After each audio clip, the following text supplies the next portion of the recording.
I'm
going to make sure everybody gets what they want, and then my needs come second.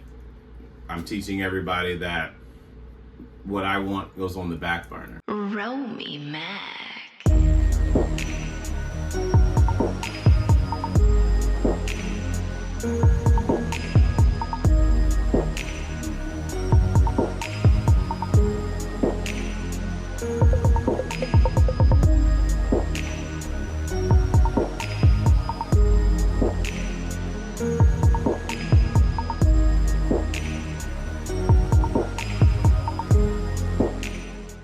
What patterns from your past relationships do you want to avoid repeating? Number one, turn the woman of interest into a parent trying to heal, unresolved issues. I think number one is I try to be very, very aware of myself, number one. And then also if I recognize any traits that would even resemble going down the same route of doing that. But I'd say first, for starters, that one would be it. Is like trying to maintain that I keep it with adult and it's not adult to child, especially if I'm going to lead. Because imagine if a 5-year-old was leading you, how far would you go? So it's trying, again, being able to reparent yourself, taking time to kind of sit with your own thoughts, recognizing that you're not your thoughts. So observe and not absorb, and then filter what is reality and what is fear talking. Fear can speak on, I believe fear can speak on a lot of things inside our mind. And then we profess it into the present of what's going on, and we speak out of fear. So trying to maintain those emotions that you get when you feel giddy around a woman of interest, or for women, man of interest, and monitoring, am I projecting my insecurity onto this person because I'm afraid to lose them so much? And that feeling it can be overwhelming from experience. It definitely can be overwhelming. And the important thing is to recognize that you do feel that way. Because we've been around various people. We're like, I don't give a fuck, whatever, they do what they want to do. But then there's this energy field that you feel when you engage with this person after a little while. And then there's this feeling of, man, I really don't want to have this feeling go away. I love the way I feel around this person. She lights up the room. Everything feels calmer when, she's around this chaotic ass world. Those things, when that transpires, it almost takes you back to a sense of safety that you probably hadn't felt since you were a kid. And as I say all the time, a man in love has to be a cautious man. For the simple fact that when a man starts to fall, when a man falls in love, he becomes a boy. And from my understanding, women are not attracted to boys. That's just my theory that I keep for myself. Not to be right or wrong, whether you agree. If you agree, great. If you don't agree, great. That's fine too. That's all welcome. But for me, I don't believe that a woman is attracted to a man acting like a boy, acting like a child. And I don't believe a child has the means of leading said relationship, whatever you want to call it, bond, dating, marriage, whatever you want to call it. You know what I'm saying? I personally do not believe that we are equipped to do so. So it is challenging, it is very difficult to manage these emotions when they start to arise.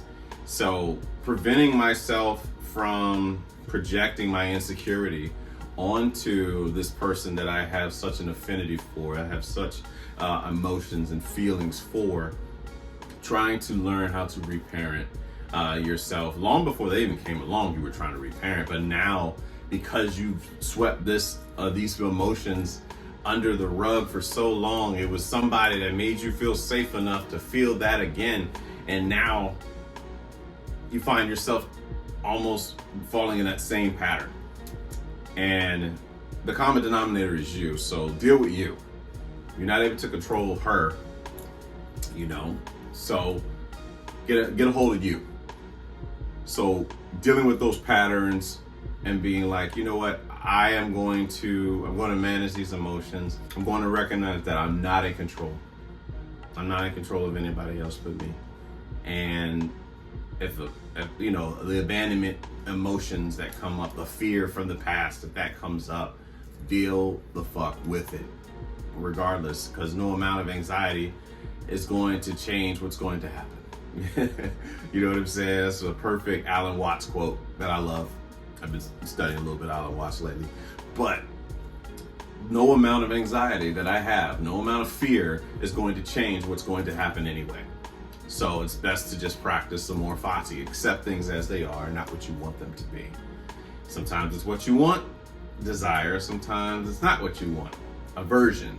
And learning to accept both allows you to stay in a calm mind. So for starters, not turning a woman of interest, trying to turn her into the perfect parent. That's not her job. That's for her to parent herself and you to parent yourself. All right. So another pattern to avoid is getting into something with a woman who predominantly operates in her masculine. She's purposefully doing this. This is survival. She has decided that fuck this. This is how life is going to be. She is not open to allowing a man to lead. She has decided that this is what the fuck life is going to be for me, and whatever guy don't like it, fuck him. That person I am standing to clear the fuck away from, because I understand what's on the other side of that. There is a man who is left not feeling like a man, whether you want to call it ego or not, but it's just there's roles involved. So if you're going to carry yourself like you don't want anybody to do anything for you, you don't want a man in your life. You want an accessory. You want a trophy man to show off, and then you do everything else. And I mean, for some guys, they're all right with that shit. They're okay with just sitting back, let you do every fucking thing. I'm just not one of them.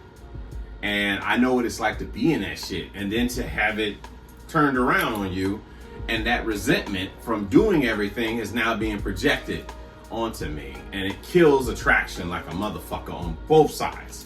So that's what I try. When I recognize those traits, I do my best to stand clear of it. Nothing personal. It's just I know that this is not going to work for me.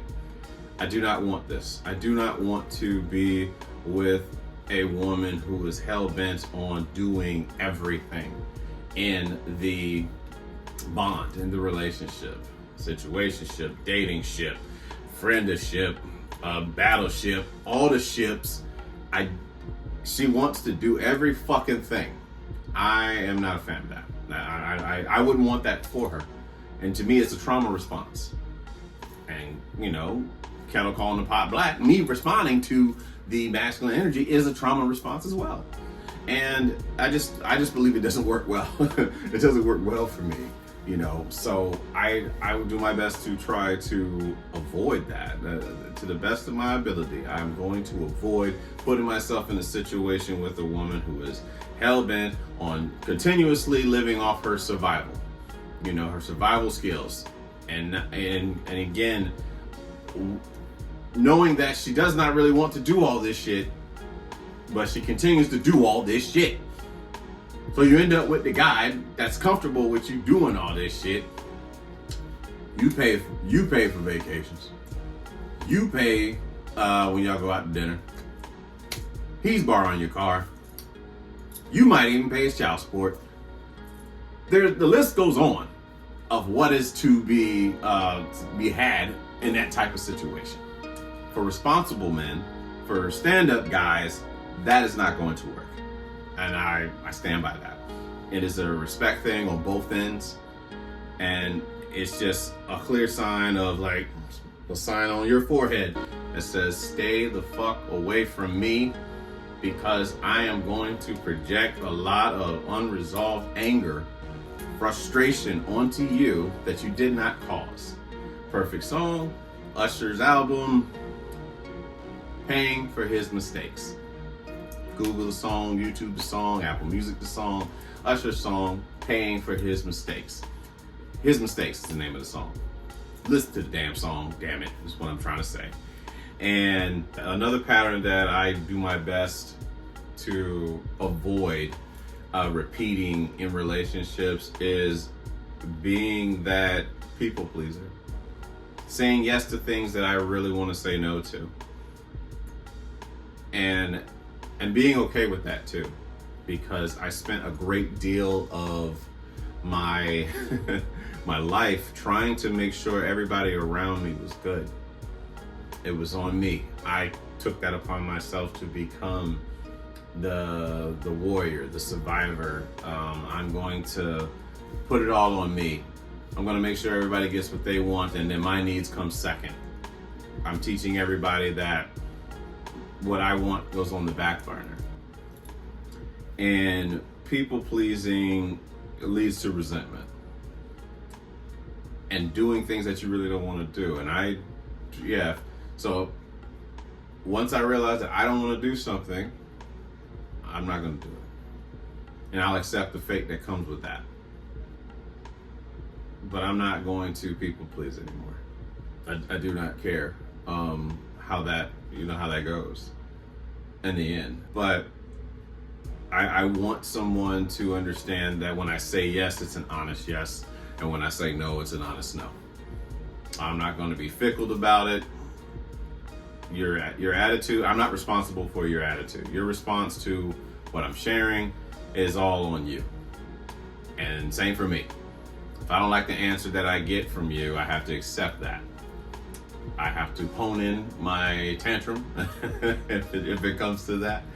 And you have to hone in your tantrum, but I'm not responsible for your happiness, and you're not responsible for mine. But there's something about the way that we grew up, those of us who became the PPs, the people pleasers.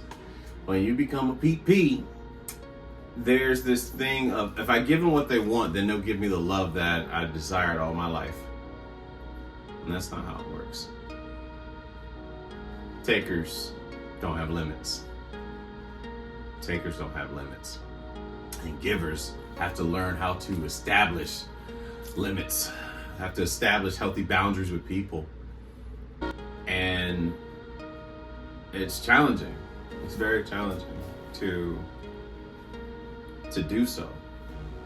But once you learn the joy you get of saying no and knowing that you don't have to explain it, and that no is a complete sentence, there is a sense of relief, pick the word you want to use, that comes about when you just release all of that that's been held up for some time.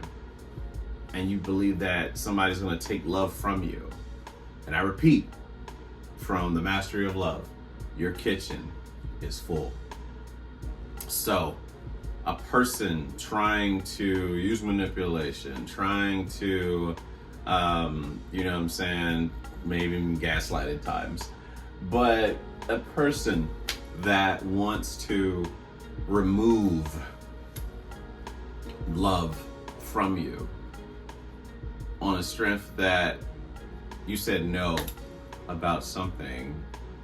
As challenging as it might be for us people pleasers, I recommend that you learn how to be okay with the fact that that person is attempting to remove love. That is what we call conditional love.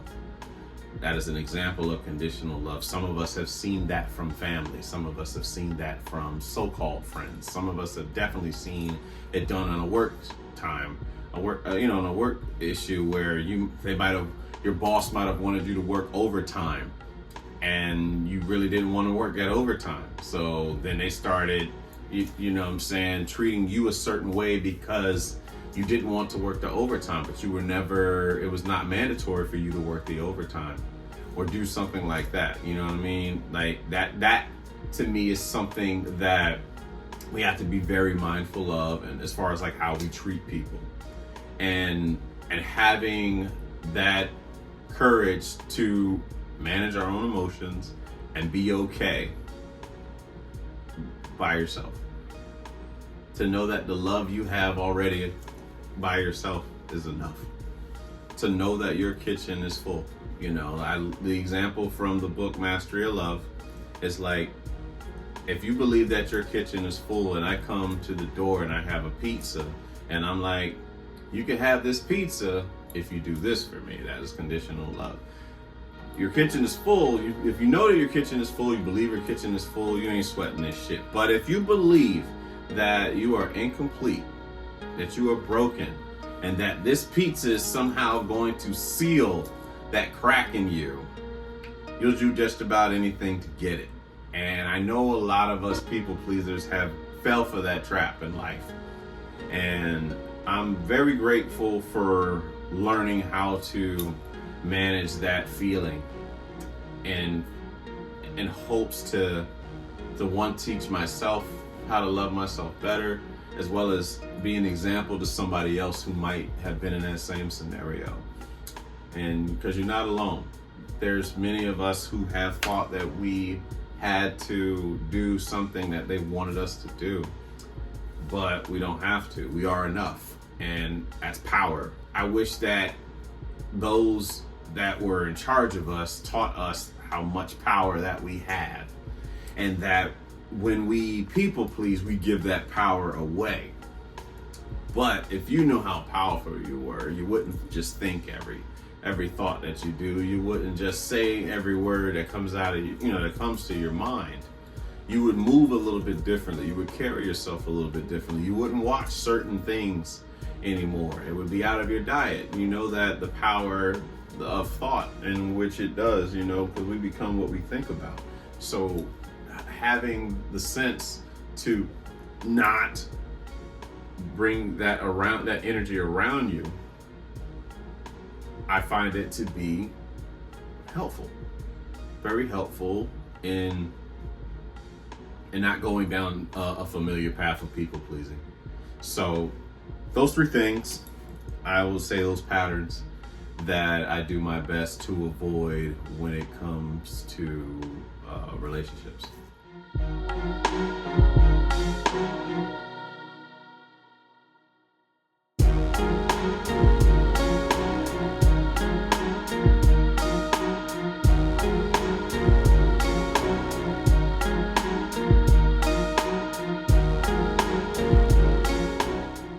How has race shown up in your personal life or career? Well, for starters, I'm black. Surprise. But being black, and living in America, it's the only place I've lived. But growing up, I'd say race becomes a factor when you're a young teenage boy and you're hanging out with your friends and you dress in hip-hop gear, and things that commonly you see in hip-hop videos, and you go into a store and you start laughing, just as anybody else. Well, granted, we might have been loud, but teenagers are loud. They're looking for validation in so many ways, and laughing loud is one of those things. And at least it was for us that day. And I know that I was asked to, me and the group that was with me, and mind you, we're in the Air Force. I had just came into the Air Force. And, you know, my brothers that were with me, they had been in the, they'd been in the Air Force for a couple of years. And this was at the Santa Rosa Mall back in 2004. I call it June. Let's say June of 2004. About summer. Yeah, summertime. I know it was summertime. It was either May or June of 2004. But I go to the mall with my guys, and new to the area, so we're just kind of checking things out. We're going to look for music and all that.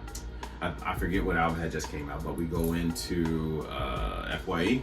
Yeah, we went into FYE inside the mall, and for sure, we said, we always clowned on each other. There was never a dull moment when it came to cracking jokes on each other. That was just how we bonded and showed our love to one another. So I think somebody picked up a DVD and said it looked like one of the guys that was with us and shit.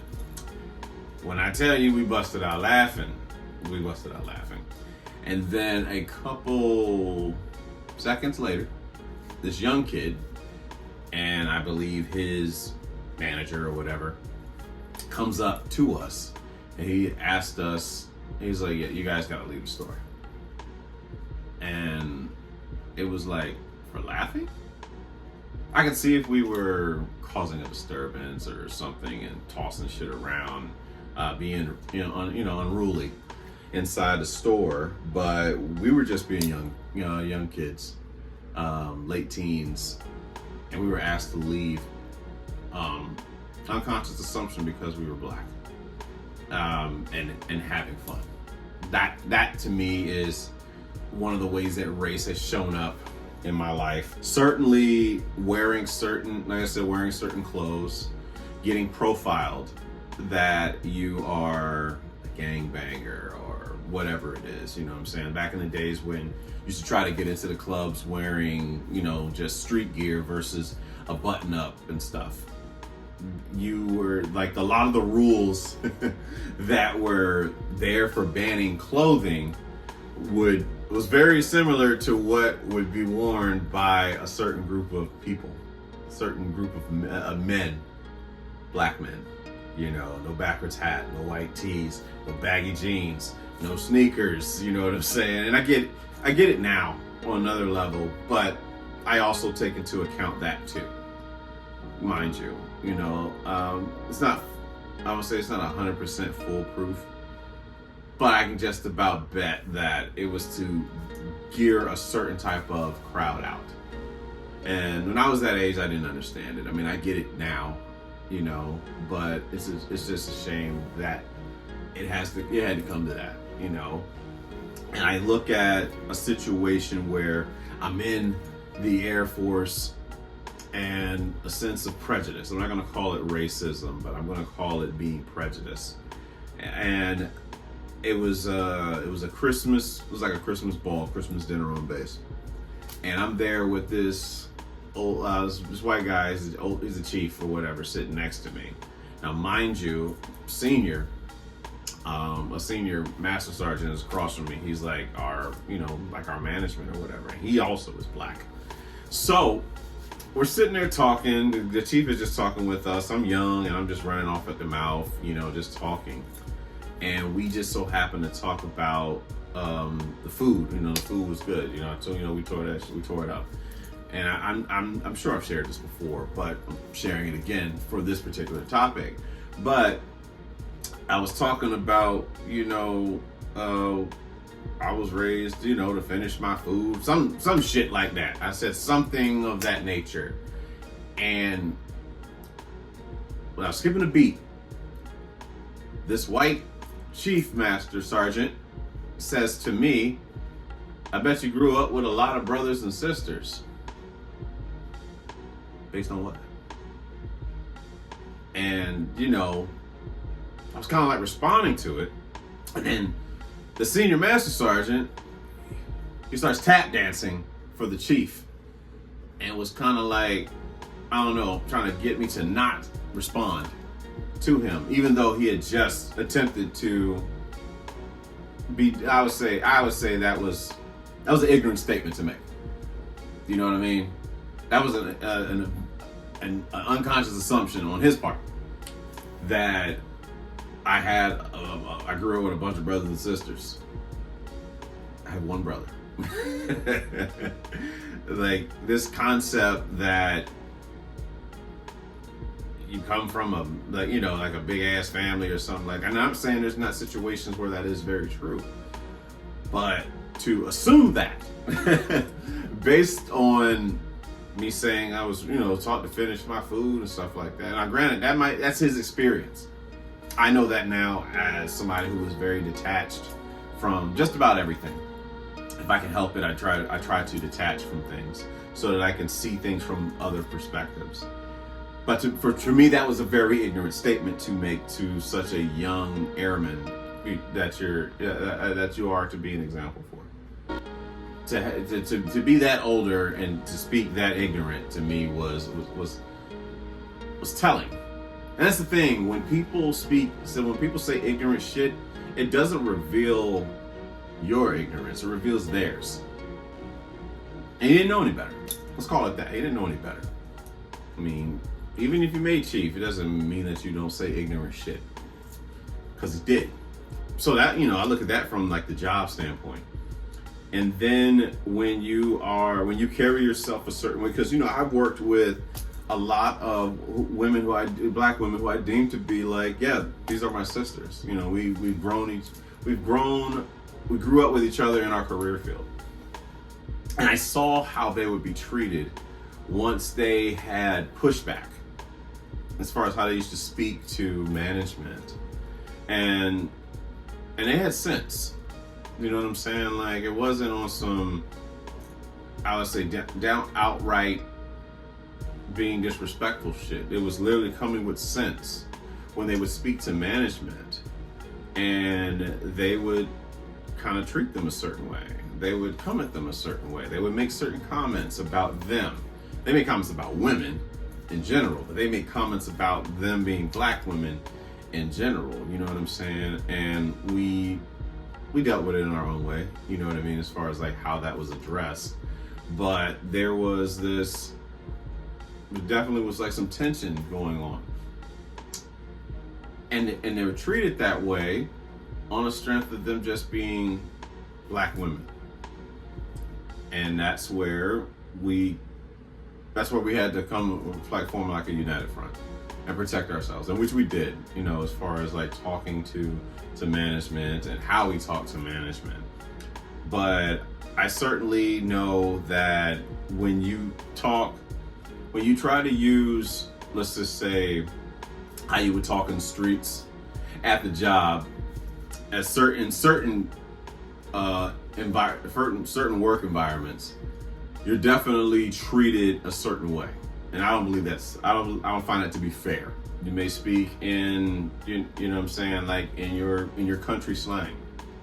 And I've heard white people speak in country slang, it's just weird to me that these black people who literally speak their country slang are not afforded the same luxury of doing it as this country person that happens to be white. In the same breath of how I've seen Latinos being treated for having an accent on the job, as if they don't have a job to do like everybody else. It is not for us. I don't believe it's for us to tear down a person, to judge a person because they speak, they speak with an accent. Because we still have a job to do. And that's really all it's about, man. You know what I'm saying? Like, all of us don't have to be the same. Of course, there is, like in my career field in aviation, of course, there's a language that we must use on the radio as a universal language that is taught for us to use. But as far as like, sometimes in like everyday in business, to look down on a person because they don't speak the way you do is assuming that the way you speak is right and the way they speak is wrong. I don't necessarily agree with that. but I do understand the game. That I do. That I can say. I can speak on that. You know, it does help to learn how to articulate yourself. At the same time, I don't believe it's my place to judge you because you speak how you speak. And I don't believe it's anybody else's position to do that too. I don't believe in tearing someone down because they don't speak the way you do. Language is language, you know what I'm saying? Like, that's just what it is. And you understand the language, you understand the language. For people that listen to hip hop, there is a language that is taught in hip hop in which we understand it. For people that listen to reggaeton, like, there is a language that comes with that. People that listen to heavy metal and you're like, or, you know, like that screaming ass heavy metal, some don't understand it. But there's a language to it. And I believe that's just what it is. It's just language. And once you understand the language, once you speak the language, then you can get with that person and be relatable. But just because I speak hip hop, you speak country, reggae, or whatever, you know, the language associated with the music genre, does not make me better than you. That's just my mindset on that. But yeah, those moments, I've dealt with those moments. Definitely being pulled over. I could say that. It is a very uncomfortable feeling being pulled over as a black man. I have, you know, I remember one time I just dropped my girlfriend off. This is like, what? I was 22. So 2008. I just dropped my girlfriend off at Fort Lauderdale Airport. You know, we was doing a long distance thing. And I got pulled over for I was talking, literally, I just dropped her off and now we on the phone, you know, being puppy dogs on the phone and shit, like, you know, boo loving and all that. And I'm driving slow in the fast lane and I get pulled over. So I'm getting over to the side and I see, you know, my car is tinted out. Like, I got a Kia Spectra. Priscilla was her name. And the tint is limo tint, dark as fuck. So I see a cop. He gets out on his, you know, he gets out obviously on his driver's side. And then I see him approaching my car with his gun drawn. and you know, he's doing the crab walk. I'm like, oh shit, you know. But I rolled the window down. Lo and behold, I had just got my new driver's license, right, in the mail. Well, I leave that shit at the house. So he pulled me over. Thankfully, I have my military ID. And but he came up to me. You know, it's like I said, it's a very uncomfortable feeling, especially if you got a gun, you know, being drawn when he comes to talk to you. But I can honestly say I don't believe that was about me being black, because he couldn't tell from that being in the fucking car. But that uncomfortable feeling other times, you know, of being pulled over, and yeah, it's not a good feeling. It's not a good feeling. I've been pulled over. That was one time I got pulled over in Orlando, and it was right after the situation that was going on in Missouri. So very much on edge, paranoid, whether that be from the media, whatever you want to call it. But I got my then girlfriend. This is what, 2016, 15. I had my girlfriend who was not black, you know, she's Asian, and she's sitting in the passenger side, and I drove down the wrong street, and the cop comes up. He has a little bit of an attitude, and I turned on that military talk to him real quick. You know what I'm saying? He's like, "Hey, what are you doing?" I'm like, "Sir, I drove down the wrong street." And he sees like the Air Force sticker that I have on my car. So, and then I show him military ID, and he kind of brought his tone down a little bit. But initially he was rowdy and about it, talking to me. And but he was just, you know, he let me turn around and go about my business. But there was a very uncomfortable feeling, I can tell you. And like I said, being black and just being pulled over by the cops is not an easy feeling, and that is not something I don't want to say it's like how we got one up on another race or anything like that, but it's not you have to go through it to understand it. You know, I that's the best way to put it. You have to go through that as a black person, black man, black woman, to know what that's like to be pulled over by a cop, and commonly there to protect and serve you, and then being talked to as if you are less than human. It is an experience I do not wish on anybody. But I mean, those are some of the experiences that I've had in the workplace as well as in personal life when it comes to my race.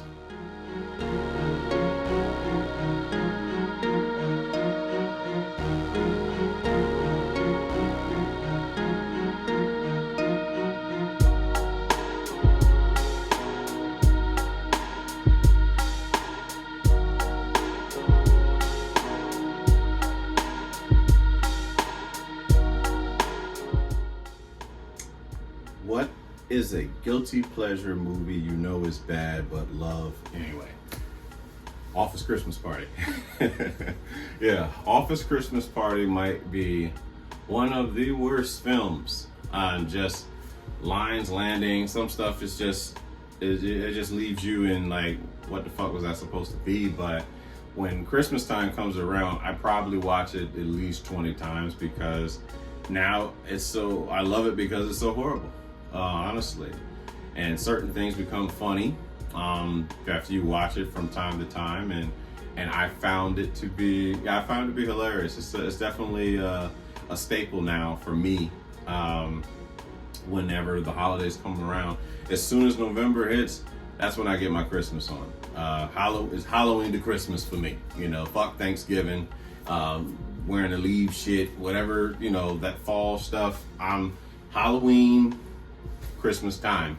But Office Christmas Party is that guilty pleasure movie that I could watch all the time. And they got an unrated version. It's like maybe all of 17 minutes more extended, but it's got its fair, like I said, it's got its fair share of lines and stuff, and it's just I dare say it's silly.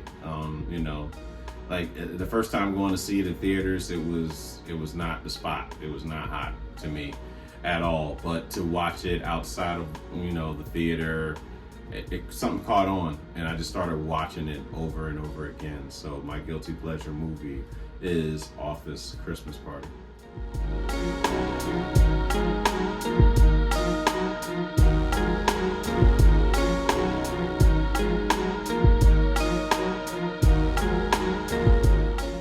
What is something you've had to unlearn as an adult? Conflict resolution skills. Because it was a lot of shouting. Not listening to the other person, but shouting how you feel. I'm going to talk louder than you so that my point can get across, versus us sitting here across from one another, understanding that it's not me versus you, but me and you versus the problem. And conflict resolution, allowing that person to say their piece, to say their perspective, me saying my perspective, seeing where we got crossed, and then working and then sorting it out without raising your voice. Be assertive now because, you operate in your masculine, but allowing that person to say how they feel and not dismissing them. That is something that I had to learn, because the way that I dealt with conflict resolution, we either were passive aggressive about what we felt, not saying anything, brushing it under, and then waiting for the volcano to erupt and then saying something, or just cold shoulder and expecting that person to know exactly what's on your mind. And that's something that constantly still has to be monitored, because old habits die hard, and you're still learning. When you grow up not seeing healthy conflict resolution, you're going to resort to what you know. And I can honestly say that conflict resolution was something that we didn't manage very well from my family. I can say that, so it's like something to learn. How do we talk about things, getting the other person's side, getting my side, and then coming together and figuring out what we're going to do with this?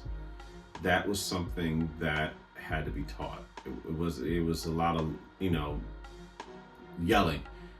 When somebody would hold on to information, it might be fucked up information, wait till you said something slick, and then hit you with that draw forward just to make you look bad. Not to sort the situation out, but to make you look bad in front of other people. It's ego. You know what I'm saying? Like, instead of speaking from the soul, where you share your perspective, I share mine. This is how I felt when you said this. And this is what you said made me feel in that moment. There was none of that. And you weren't even, if you were a kid, you didn't even have rights to speak on what you thought about something. At least not, I don't recall being able to speak that freely. I'm grateful for growth. I'm grateful for definitely mental health, learning psychology, to see that, to be able to discuss something, even if it starts off heated, being able to finish in a calm tone, like, we're displaying right now. But yeah, conflict resolution was not there. It was like, it's fear. It's like, I used to, get nervous. Like, if I say what I feel, then you're going to take love away from me.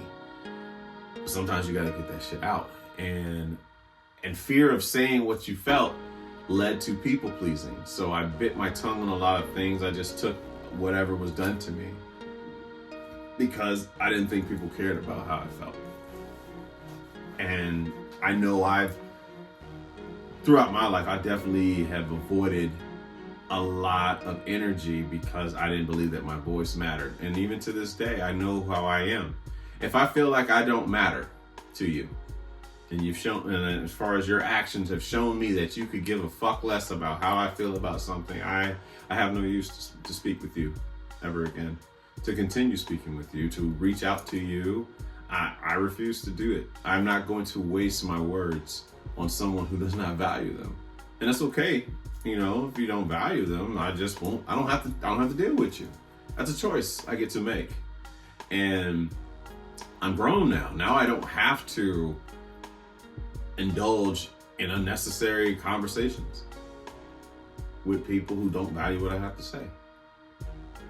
Because I value what I have to say. I mean, when I speak, I want to move mountains. Surface talk is okay, but I prefer something that touches your soul. Something that touches my soul. Something that goes beneath the surface. Something where you feel something deeply. It keeps you thinking about it once the conversation is over. I prefer that. That's just me. I prefer that type of talk versus trying to,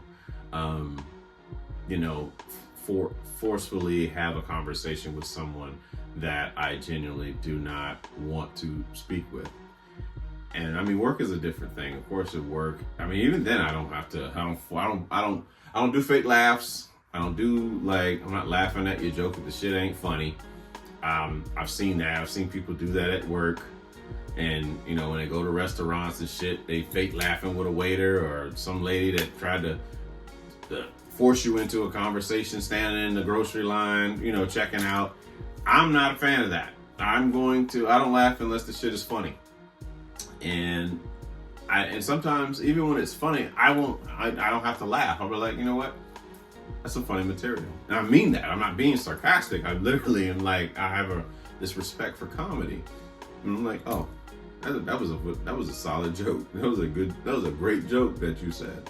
And then I necessarily have to laugh at it, but it's like a comedian recognizing, a comedian's joke. I just don't, if I don't have to be around certain energy, I'm not going to be around that energy. But again, conflict resolution is something that, it's still a work in progress, but it's definitely been worked on since, I'll say, my upbringing. And the ability to be able to speak on things without tearing somebody down. I enjoy being able to say my frustrations, but I'm not tearing you down in the process. That was always a fear, like somebody saying something to hurt me versus us trying to discuss this thing out. I'm okay with us being loud. I'm not okay with me being loud and then I have to tear you down. There's no need for that shit. That to me, that's childish. That's a tantrum. That's ego. I wanna I mean, some of us come from, speaking loud is how we got our, whatever's on our mind out. But I will not have a person tear me down. And I'm going to do my best to not tear you down. That's just my mentality when it comes to conflict resolutions. But something I had to unlearn was my form of conflict resolution. There was no talking things out. There wasn't. There was do what the fuck I still didn't say do what the fuck I say, but I curse. So do as I say, and I don't want to hear nothing else about it. Nothing. There was no retort. There was no giving back information. Seen and not heard. And what that led to was a lack of trust that my words mattered. So we had to go outside the house and try to form and listen to people who don't know shit in them damn self, other kids, and try to be seen, heard, and loved. And lo and behold, they gave us the internet. So we damn sure really about to be seen, heard, and loved. I'ma post fucking naked pictures on fucking Facebook, MySpace, Black Planet, whatever it was to be seen, heard, and loved. And by naked with me, I mean just shirtless, you know what I'm saying? Get in the Air Force, do your little push-ups and, work out at the gym a little bit, show your little titties and triceps and things. Don't get me wrong, he was a cute boy. He was a cute little boy. But validation is what I'm saying. That was, it was purely validation. I was trying to get love because I didn't believe that I could be heard, from where I came from. And hell, for all I know, they felt like they couldn't be heard. They were just in a position of power because they were older and they were able to say that to somebody who didn't have power because that was done to them. So it's like breaking a cycle. Conflict resolution, is something that I believe it prevents us from having violence. For sure, the ability to be adults and talk things out and not just hollering and in unfair fights, but being able to talk to one another. Probably when cooler heads prevail, like we can come back when we're not as steamed up. Silence is the best answer to anger, but being able to be calm, come back and just speak to each other, and give our perspectives as to what we felt in that moment, what we thought about this, how you made us feel with this and all of that. I mean, there's a way of doing that. But we're human, you know what I'm saying? Like we all didn't come from healthy. So to learn healthy is understanding that we're still going to have some projections. And to own those projections though is something that, I do my best to kind of do. But conflict resolution skills is something that, those set of skills that I've learned previously is something I would want to unlearn. But anyway, another episode in the book, another episode done, another episode of release. Grateful for it. Grateful for you guys listening to the show, watching the show. Opportunities now to watch the show depending on what your favorite app is, but Amazon Music, Pandora, iHeart, iTunes, RSS.com. There's been as many options in which you can watch the show, but I wanted to thank each and every one of you guys for watching the show. Do me a solid whenever you can, and if you can just whether you write a review, whether that's some click the stars link on iTunes, click the stars link on Pandora, YouTube, all of that stuff, you know what I'm saying? Like when you watch it on YouTube, be sure to, if you're watching this on YouTube, be sure to click the thumbs up. Be sure to, you can leave a comment. That's helpful. Help with the algorithm. Share on your timeline. Share with the people at work. Share with the people you know what I'm saying? Get the conversation going. And just, kind of help get the message out there so that we all can heal together. That's really what all this is about. But anyway, I'm Romy Mac. This is Ashram YouTube series. It's also on Facebook. But thank you guys for checking this out. But I'm out. Good night, kids.